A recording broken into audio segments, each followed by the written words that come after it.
Hello, welcome to Truth Behind the Showcases, your global fashion retail and supply chain podcast. Today, Friday, May 15th. Beijing sends signals, but sourcing maps don't change overnight. American shoppers keep spending, but Apparel leads the pack. Burberry posts its first real profit in 2 years, and Ferragamo's wholesale numbers tell a story wholesale doesn't want to hear. I'm Sedat Sezer, breaking down the news and insights you need to start your day. Let's get started.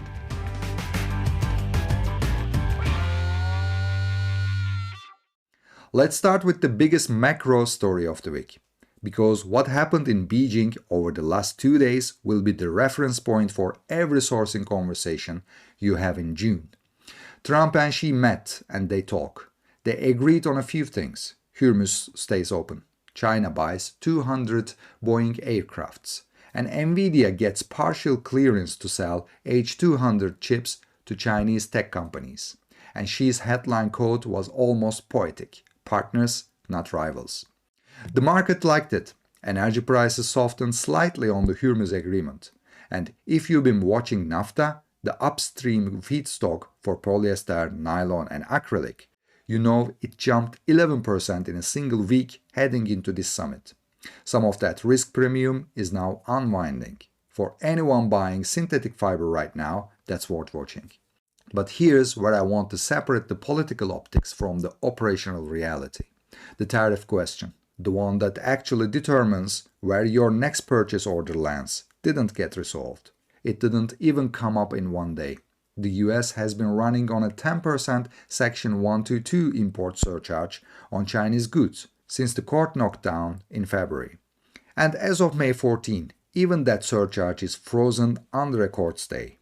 The legal framework for US-China trade is right now genuinely unclear.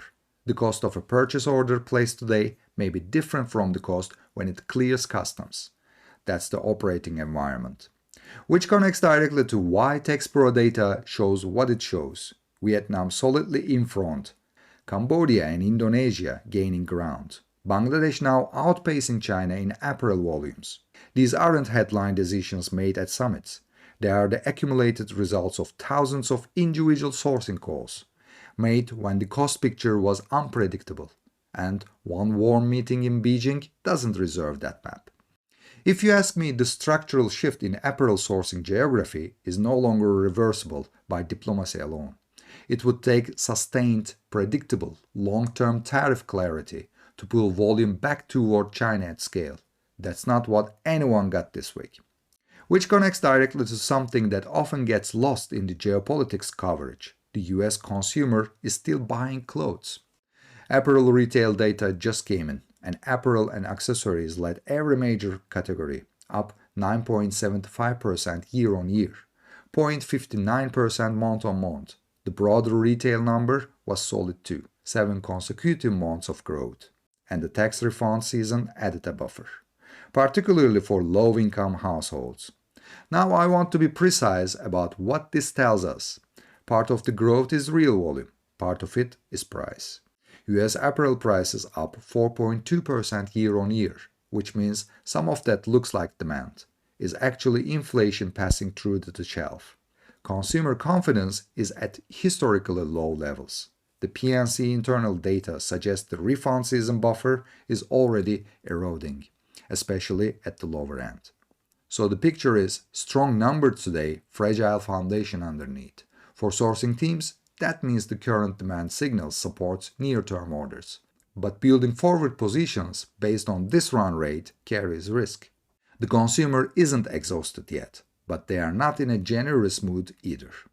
Same pattern, different market. Let's move to the luxury tier, because 2 sets of earnings this week told the same story from slightly different angles. Burberry posted fiscal year 26 revenue of £2.42 billion. Comparable store sales up to 2%. Adjusted operating margins jumped from 1% to 6.6%. In a single year, gross margin hit 67.9%. 67.9%. Unbelievable. Quarter 4 delivered double-digit growth in both China and Americas.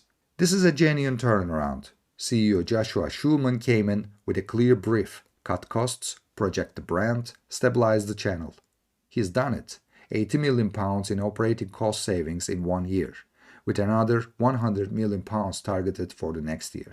But, and this is what sent the stock down 6.7% in early trading, the guidance was cautious. Geopolitical uncertainty. The Middle East conflicts drag on tourism in EMEA. A volatile macro environment. Schulman isn't promising acceleration, he is promising continuation.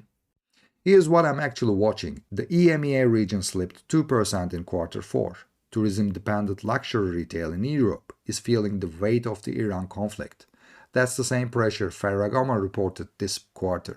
EMEA D2C was positive, but only marginally, citing low tourist footfall. Ferragamo headline number was 1.2% revenue decline in first quarter, but the real story is inside it. Wholesale collapsed 19%, down to €42 million. The company frames this as a strategic choice, selective distribution, pulling back from channels that dilute the brand. Maybe, but a 19% drop in a wholesale is also a signal that multi-brand retail buyers are being selective too.